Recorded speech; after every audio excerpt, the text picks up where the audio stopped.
오늘도 주님 안에서 승리하는 복된 하루가 되시기를 간절히 축원을 드립니다.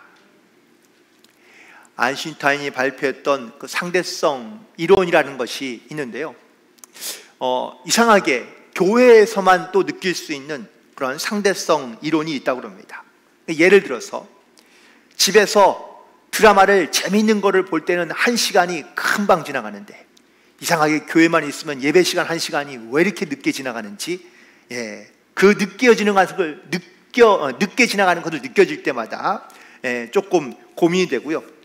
쇼핑할 때 10,000원의 가치는 뭐 그냥 아무렇지 않은 것 같은데, 교회에서 이상하게 헌금 낼 때의 10,000원은 더 아깝게 느껴질 때, 또 산책할 때에는 몇 시간씩 뭐 등산도 하고 산책도 하는데, 그런데 교회까지 오는 거리는 너무나 멀게 느껴지고, 또한 귀찮아질 때, 또 뭐 스마트폰이나 아니면 PC에서는 작은 글씨도 다 보이는데 이상하게 성경만 피면 글씨가 잘 안 보일 때, 또 마지막으로는 푹실한 거실의 소파보다 딱딱한 교회 의자에서 훨씬 더 잠이 잘 올 때, 우리는 교회에서 느끼는 이 상대성에 있는 이론을 느낄 때가 많다는 겁니다. 이상하지 않습니까? 혹시 여러분들, 이들 중에서 여러분들은 과연 얼마나 더 느끼고 계십니까? 이렇게 어쩌면은 세상에서 우리가 살아가는 편리함과 혹은 또 세상에서 느끼는 그 의미들이 사실 지금 내가 신앙생활하거나 아니면 교회에서 살아가는 것들과 비교해서 봤을 때 내 삶의 의미를 우리 세상에 더 많이 두면서 살고 있기 때문이지 않을까.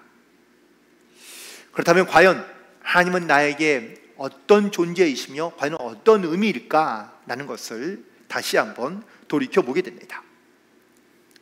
물론 좀 나온 시간이 지난 것이긴 하지만 책 가운데 B급 인생을 찾아오신 하나님이란 이러한 책이 있는데요, 이 책의 저자는 마이클 야코넬리라는 사람이 쓴 그런 책입니다. 이 저자인 마이클 야코넬리는요, LA 근처에 있는 그레이스 커뮤니티 처치에 있는 평신도 사역자였습니다. 물론 지금은 소천하고 계시진 않지만, 그는 뭐 정규 신학교를 나온 그런 신학자도 아니었고요, 또 목사 안수를 받지 않고 목회를 한 사람이기도 합니다. 그런데 그는 무보수의 혹은 또 자비랑 그러한 사역자였던 것이죠. 여러모로 봤을 때에 이 목사님은 사실 조금은 일반적인 목회와는 동떨어진 그러한 모습과 또한 그런 삶을 살아갔었고요, 또 그런 자기의 인생을 돌아봤을 때에 자기의 인생은 늘 B급의 인생이다 라고 이렇게 말할 수 있는 사람이었습니다. 그래서 그만이 할 수 있는 이야기, 또한 그만이 말할 수 있는 그런 이야기가 있는데, 자기의 인생, 그 B급 인생에 찾아오신 그 하나님에 대하여 그는 이 책을 통하여 고백하고 있는데, 이 책에서 말하는 가장 중요한 핵심적인 메시지는 바로 영성이란 우리가 완성과 완벽에 가까운 그러한 영성을 하나님께서 원하시는 것이 아니라 미완성의 상태에서, 아니면 조금은 B급 인생을 살아가는 그러한 인생일지라도 하나님 앞에 온전하게 나아가기 위한 그러한 영성을 지키며 살아가는 것이 중요하다는 것을 말하고 있습니다. 왜냐하면 모든 사람은 완벽한 사람이 없기 때문이라는 겁니다. 또 진정으로 영성을 가진 사람은 여전히 자기는 아직은 미완성의 그러한 인생을 살아가고 있는 것을 인정하는 사람이라는 것이죠. 왜? 우리의 인생이 여전히 불안하고 또한 불충분하고, 또한 인생은 공사 중이라는 이런 표현도 있는데, 마치 공사 현장에 가면 막 투박하게 여러 가지 많은 물건들이 어질러져 있는 것처럼 뒤죽박죽 엉켜있는 그런 모습인 것 같지만, 하나하나 그 물건들이 자리를 찾아가거나 아니면 우리의 인생 가운데 하나님을 추구하는 삶을 살기 시작할 때 우리의 삶에 뒤엉키고 또한 뒤죽박죽이었던 인생이 변해가고 있는 것을 우리가 느낄 수가 있기 때문이라는 겁니다. 과정은 있지만 끝은 없는 그런 인생, 하지만 우리가 하나님 앞에 서게 됐을 때에 우리의 인생에서 바로 하나님의 은혜가 무엇인지, 또한 그 예수님의 은혜로 말미암아 내가 이 땅 가운데 어떻게 살고 있는지를 돌이켜 볼 수 있는 그러한 믿음의 결단 가운데 살아갈 수 있게 되기를 간절히 소망합니다. 이 책에 나오는 예화 중에 하나만 제가 소개해 드릴 건데요. 어느 한 아이가 부모에게 자꾸 강아지를 사달라고 조르기 시작합니다. 수차례의 그러한 간구를 통해서 이 아이는 드디어 부모에게 강아지를 사도 좋다는 그런 허락을 받습니다. 그래서 신이 나서 이 아이는요, 애견샵에 달려갑니다. 그리고 그 주인에게 자기가 가져온 돈을 보이면서 애견 중에서 자기가 원하는 것을 고를 수 있도록 결국은 해준 거죠. 그런데 이 아이의 눈에는요, 저기 구석에 있는 자그마한 강아지가 자꾸 눈에 들어옵니다. 그래서 그 강아지를 달라고 주인에게 말합니다. 그래서 주인이 이렇게 말합니다. 그건 안 돼. 왜냐하면 그 강아지는 다리가 불편하거든. 그래서 저렇게 걷지도 못하고 또 뛰지도 못하기 때문에 저렇게 그냥 계속 앉아 있는 거야. 그러니까 다른 강아지를 고르렴 라고 이렇게 얘기해 주었습니다. 그러자 이 소년이요, 아무 말 없이 자기의 바지를 걷더니 크롬으로 된 자기의 다리 보조기를 보여주는 겁니다. 그러면서 그 아이는 주인에게 다시 한번 단호하게 말합니다. 저 강아지를 주세요. 아이가 선택한 그 강아지는 물론 당연히 결함이 있는 것이죠. 하지만 자기에게도 결함이 있는 것을 알고 있는 이 소년, 또한 결함을 갖고 있는 이 소년은 그래서 유독 그 강아지가 눈에 띄었던 겁니다. 선택받을 수 있는 자격을 박탈당한 그 결함이 이 소년에게 선택받을 수 있는 가장 분명한 자격으로 바뀌게 된 그 강아지는 결국 그 소년과 함께 집에 가게 되었다는 겁니다. 마치 우리도 정말 구원받을 만한, 하나님의 은혜를 입을 만한 아무런 조건도 이유도 없는데, 심지어는 우리는 하나님의 은혜를 입을 수 있는 자격도 없는데 하나님께서 우리를 구원해 주시고, 또한 이러한 조건 없는 하나님의 은혜를 입은 자로서 우리가 이 땅 가운데 살아가고 있다는 것을 고백하며 또한 말하고 있는 것이죠. 내가 알고 있는 하나님은 과연 어떤 하나님입니까? 오늘 본문에서 호세아는 하나님을 알자, 힘써 알자라고 이렇게 우리에게 말씀하고 있습니다. 우리가 아는 것이 세상에 있는 어떤 지식이나 아니면 배움으로 우리가 하나님을 아는 것을 말한다면 우리는 과연 얼마나 하나님을 알고 있다고 말할 수 있을까요? 성경을 외우거나 통독하고 잘 숙지하고 있으면 과연 하나님을 안다고 말할 수 있을까요?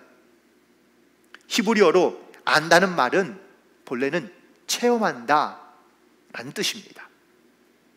하나님을 아는 것은 지식과 분석을 통해 아는 것이 아니라 바로 경험과 체험을 통해, 또한 하나님의 은혜를 통해 하나님을 알아가는 것을 의미하는데, 오늘 말씀을 통하여 하나님을 알아갈 수 있는 그런 귀한 은혜가 있게 되기를 주님의 이름으로 간절히 소망해 봅니다. 먼저 우리가 하나님을 알 수 있는 몇 가지의 방법이 있는데, 첫 번째 방법은 바로 기록된 말씀인 성경을 통해서 우리가 하나님을 알아갈 수 있습니다. 디모데후서 3장 15절부터 17절의 말씀입니다. 성경은 능히 너로 하여금 그리스도 예수 안에 있는 믿음으로 말미암아 구원에 이르는 지혜가 있게 하느니라. 모든 성경은 하나님의 감동으로 된 것으로 교훈과 책망과 바르게 함과 의로 교육하기에 유익하니 하나님의 사람으로 온전하게 하며 모든 선한 일을 행하는 능력을 갖추게 한다고 말씀하고 있습니다. 즉 우리가 성경 말씀에, 즉 이 기록된 말씀을 통하여 우리가 믿음을 갖게 되고, 믿음으로 말미암아 우리는 하나님께서 주시는 그 은혜를 깨닫고, 또한 이 말씀으로 말미암아 우리가 세상을 살아가는데 의롭게 하며 또한 하나님의 사람으로 온전케 하는데 바로 이 하나님의 말씀이 우리 가운데 필요하다는 것을 말씀해 주고 있는 것이죠. 또한 우리가 하나님을 알 수 있는 또 다른 방법은 바로 성육신이 되어 이 땅 가운데 오신 예수님을 통하여 우리가 하나님을 알아갈 수 있습니다. 요한복음 1장 14절에 있는 말씀을 보니까 말씀이 육신이 되어 우리 가운데 거하심에 우리가 그의 영광을 보니 아버지 독생자의 영광이요 은혜와 진리가 충만하다고 말씀하고 있습니다. 또한 빌립보서 2장 6절부터 8절까지에 있는 말씀을 보니까 그는 근본 하나님의 본체시나 하나님과 동등됨으로 취할 것을 여기지 아니하시고 오히려 자기를 비워 종의 형체를 가지사 사람들과 같이 되셨으니 사람의 모양으로 나타나사 자기를 낮추시고 죽기까지 복종하셨고 십자가에 죽으셨다고 말씀하고 있습니다. 즉 말씀이 육신이 되어 이 땅 가운데 오신 예수님은 자기의 모든 것을 버리고 종의 형체로 이 땅 가운데 오시며 자기를 낮추시고 죽기까지 복종하심으로 말미암아 우리 가운데 하나님이 어떤 분이라는 것을 깨닫게 하시고 또한 나타내시며 증거하고 있다라는 것을 말씀하고 있는 것이죠. 그리고 하나님을 알 수 있는 또 다른 세 번째 방법은 바로 선포되는 말씀을 통해서, 즉 설교를 통해서 우리가 잘 알 수 있게 되는데요. 단순히 선포된 말씀을 우리가 듣는 것으로만 끝나는 것이 아니라 이 선포된 말씀을 통하여 성령께서 우리 가운데 감동을 주실 때 우리가 해야 될 일이 무엇이며 우리의 사명이 무엇인지를 우리 가운데 깨닫게 하신다라는 것입니다. 디모데후서 4장 17절에 보니까 주께서 내 곁에 서서 나에게 힘을 주심은 나로 말미암아 선포된 말씀이 온전히 전파되어 모든 이방인들이 듣게 하려 하신다고 말씀하고 있습니다. 또한 예수님도 우리 가운데 이렇게 말씀하십니다. 사도행전 1장 8절에 보니까 오직 성령이 너희에게 임하시면 너희가 권능을 받고 예루살렘과 온 유대와 사마리아와 땅끝까지 이르러 내 증인이 되리라. 우리는 하나님의 말씀을 듣는 것으로만 그치는 것이 아니라 그 말씀을 우리가 다른 사람들에게 선포할 수 있는 말씀으로 우리는 이 말씀을 의지하며 또한 이 말씀을 가지고 살아가야 한다는 것을 선포하고 또한 말씀하고 있는 것이죠. 그 외에도 하나님은요 때로는 사람을 통해서 혹은 환경을 통해서 우리에게 말씀하시고 역사하시기도 합니다. 그런데 사람들은 이 하나님의 말씀을 어떻게 이해하거나 어떻게 해석하려고 할까요? 과학적으로 혹은 문학적으로 아니면 의학적으로 사실 우리는 하나님의 말씀들을 해석하려고 하는 경우들이 종종 있습니다. 그런데 이렇게 해석되어지는 인간적인 어떤 방법으로 해석되어지는 하나님의 말씀들은 분명히 오류가 생길 수 있다라는 것이죠. 고린도전서 12장 3절에 있는 말씀을 보니까 그러므로 내가 너희에게 알리노니 하나님의 영으로 말하는 자는 누구든지 예수를 저주할 자라 하지 아니하고 또 성령으로 아니하고는 누구든지 예수를 주라고 시인할 수 없다고 말씀해 주고 있습니다. 결국 하나님의 말씀은 하나님의 영으로 풀어야 한다라는 것을 말씀하고 있으며 성령의 도우심이 없이는 우리는 예수님을 주라고 시인할 수도 없다고 말씀하고 있는 겁니다.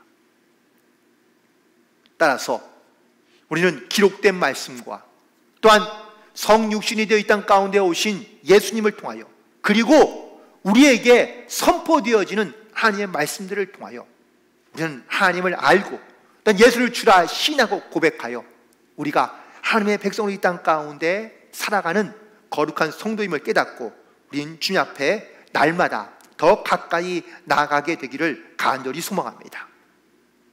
그런데 오늘 본문에 있는 말씀 가운데 이 하나님을 아는 것이 매우 중요하다고 말하며 하나님을 힘써 알라고 말씀하고 있는데 이 하나님을 안다는 것은 과연 무엇일까?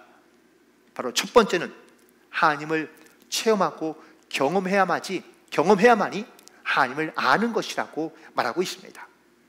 앞서 제가 처음에 말씀드렸듯이 히브리로 안다는 이 말은 야다라고 말하고 있는데 이거는 우리가 이해한다는 의미가 아니라 경험한다 혹은 체험한다는 뜻을 가지고 있습니다. 다시 말하면 경험하지 않은 것은 아는 것이 아니라는 유대인의 그런 통념과 또한 풍습을 우리는 기억해야 한다는 것이죠. 따라서 유대인들은 하나님을 알라 혹은 하나님을 안다라는 이 말은요, 자기들이 직접 만나고 경험한 하나님을 고백하고 있는 겁니다.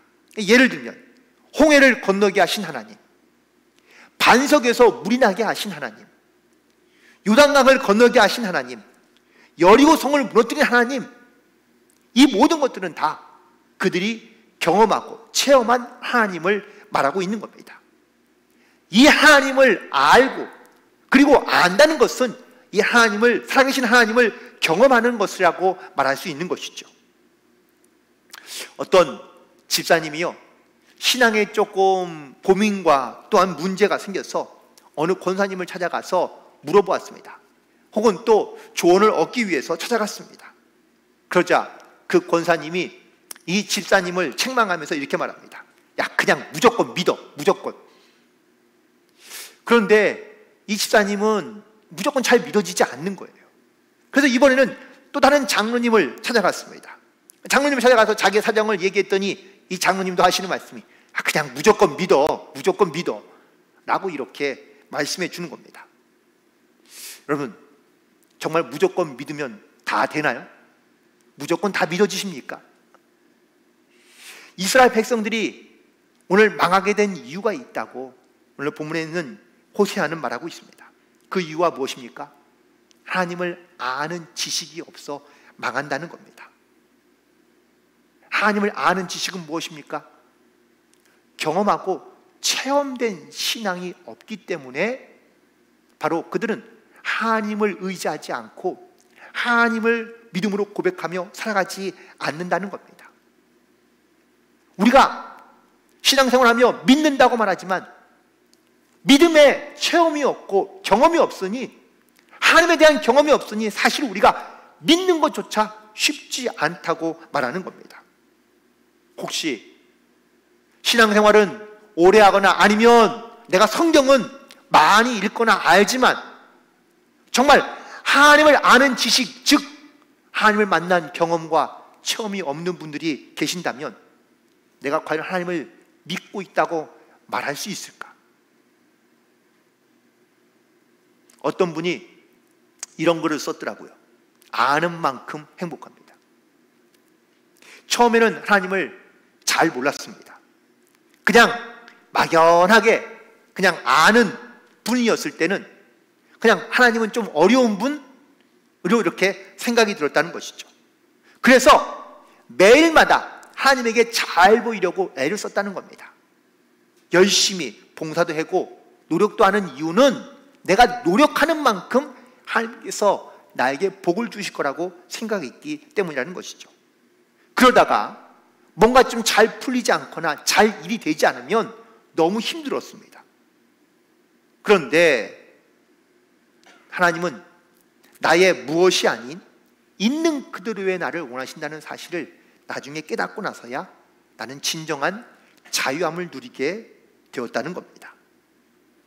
하나님이 뭘 원하시는지 모르기 때문에 그냥 무겁게 짐만 많이 지고 있으면 그러면 하나님께서 나를 도우시고 또한 나에게 역사하실 것이라고 생각했기 때문이라는 것이죠. 내가 일할 때만, 내가 기도할 때만 하나님께서 나를 도우시는 분이라고 그는 생각했다는 겁니다. 그리고 내가 머리로만 아는 만큼만 하나님도 역시 나에게 역사하시는 것을 경험하며 살았습니다. 하지만 이제는 내가 계획한 일에 하나님께서 나에게 맡겨주시며 또한 나에게 원하시는 만큼 내가 순종함으로 나아갈 때 천국은 나의 크기가 아닌 하나님께서 그를 아는 만큼의 크기로 넓히게 해 주셨다고 고백하고 있습니다. 그리고 하나님은 나의 일을 통하여 역사하시는 것이 아니라 나 존재 그 자체에 하나님께서는 원하시고 또한 나를 사랑하신다는 사실을 깨닫게 되었다는 것이죠. 가끔은 자녀가 성장하고 나면 자녀를 통해서 우리가 위로받고 또한 위안을 얻는 경우가 있는 것처럼, 내가 믿음에 성장하고 또한 하나님을 아는 지식이 나에게 충만해지고 나자 나는 가끔 하나님을 의지하며 하나님을 부를 때에 하나님은 나에게 고맙다 말씀해 주시는 그러한 아버지 하나님이심을 깨닫게 되었습니다. 이런 하나님을 저는 이제 어제보다 오늘도 사랑하고 그분을 아는 만큼 행복해지게 되었다고 고백하고 있습니다. 여러분들 과연 하나님을 얼마만큼 알고 계십니까? 혹시 우리도 내가 가지고 있는 믿음으로 혹은 또 내가 가지고 있는 어떠한 일로 사실 내가 하나님의 하나님께 인정받고 싶거나 혹은 또 하나님의 인정받을 요량으로 사실 우리가 힘들고 어렵게 살고 있지는 않습니까? 하나님을 아는 만큼 행복해질 수 있습니다. 그리고 하나님을 안다는 것은 바로 하나님을 경험하고 하나님을 체험하러 말미암아 내가 이 땅 가운데 하나님의 사랑받는 자녀임을 깨닫게 된 이 온전한 믿음으로 살아가는 것이라는 것을 깨닫고 오늘도 이 주님을 아는 믿음으로 살아갈 수 있는 그런 저와 여러분이 되기를 간절히 축원을 드립니다. 동시에 알은 곧 삶과 직결되어 있다는 것을 우리는 분명히 깨달아야 될 줄로 믿습니다. 본문에 있는 호세아 선지자에게 하나님께서 명령하고 말씀하신 것은요, 타락한 여인을 데려다가 함께 결혼해 살라는 명령이었습니다. 순종할 수 없는 명령이었지만 호세아는 하나님의 명령에 순종하며 나아갑니다. 심지어 결혼했던 이 아내가 집을 버리고 다른 남자와 또다시 바깥으로 도망가 나아갑니다. 그런데 하나님은 또다시 호세아에게 명령하시기를 이런 아내를 다시 데려와서 함께 살라고 명령하십니다. 그런데 호세아는 이 명령에도 순종합니다. 이 절대적인 순종을 통하여 호세아는요, 하나님의 사랑이 무엇인지를 그가 깨달아가기 시작합니다. 하나님께서 이스라엘을 얼마나 사랑하시는지, 그리고 어떻게 사랑하시는지, 그가 하나님을 아는 지식, 즉 경험이 생기기 시작하면서 그는 진정한 하나님의 사랑을 깨닫게 되고 고백하게 됩니다. 하지만 하나님을 아는 지식이 없는 이스라엘 백성들은 점점점 망해가고 있다는 겁니다. 왜요? 그는 하나님을 멀리하며 하나님으로부터 도망가기를 원하기 때문이라는 것이죠. 말씀은 기억하는 것과 듣는 것을 통하여 알아가는 것이 아니라 순종의 경험을 통하여, 체험을 통하여 바로 하나님을 깊이 있게 깨달아가는 것을 의미하고 있습니다. 마치 고기도 먹어본 사람이 알듯이, 봉사도 하는 사람이 하듯이, 우리가 하나님에 대한 이 아는 지식은 순종이 없이는 하나님을 알아갈 수 없다는 것을 말씀하고 있는 겁니다. 마태복음 19장에서 알은 있지만 삶과 연결되지 않는 문제로 말미암아 고민하고 있는 한 부자 청년이 등장하고 있죠. 예수님을 찾아와 그에게 영생을 묻습니다. 어떻게 하면 영생을 얻을 수 있습니까? 예수님이 계명을 다 지키라고 물어보았더니 다 지켰다고 말합니다. 그런데 내게 한 가지 부족한 것이 있으니 내가 가지고 있는 재산을 다 팔고 가난한 사람에게 나누어 주고 너는 나를 쫓으라고 말씀합니다. 그는 계명도 잘 알고 있고 잘 지켰던 사람입니다. 그런데 그에게 한 가지 없는 것은요, 순종함이 없는 겁니다. 결국 순종함이 없던, 순종할 수 없었던 이 청년은 결국은 근심하며 돌아가고 맙니다. 우리는 예배를 드리는 것도 또한 제물을 드리는 것도 사실은 중요하지만 삶의 헌신이 나타나지 않는다면 울리는 꽹과리에 불과할 수 있고요, 잎만 무성한 그러한 무화과 나무에 불과할 수도 있습니다.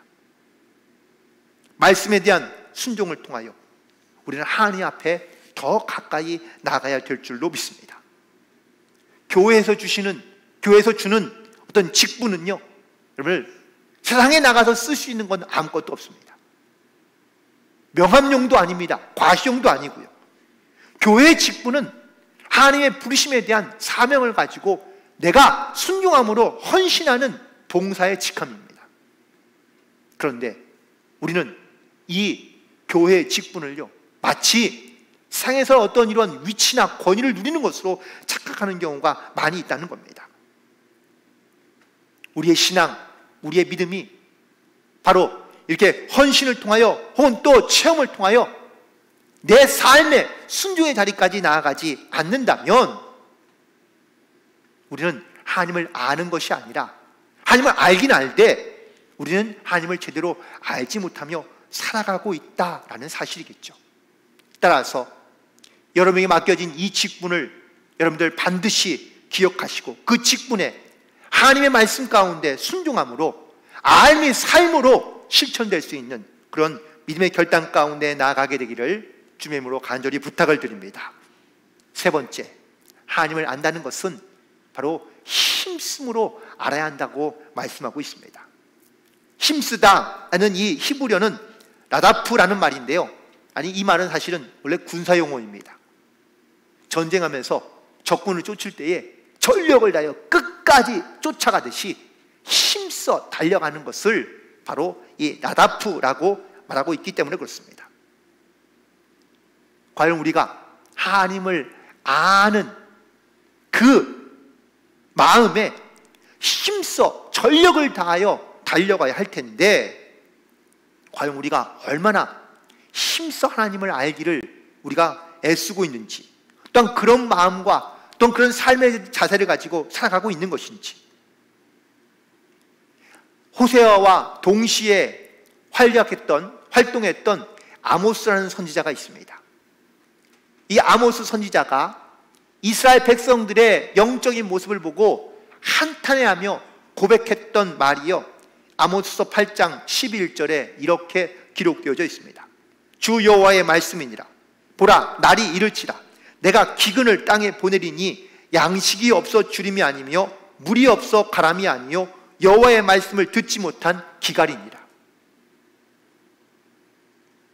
호세아와 아모스 선지자가 활약했던 이 시대에는요, 사실 물질적으로는 매우 풍요로웠던 그러한 시대였습니다. 부족함이 없는 것이죠.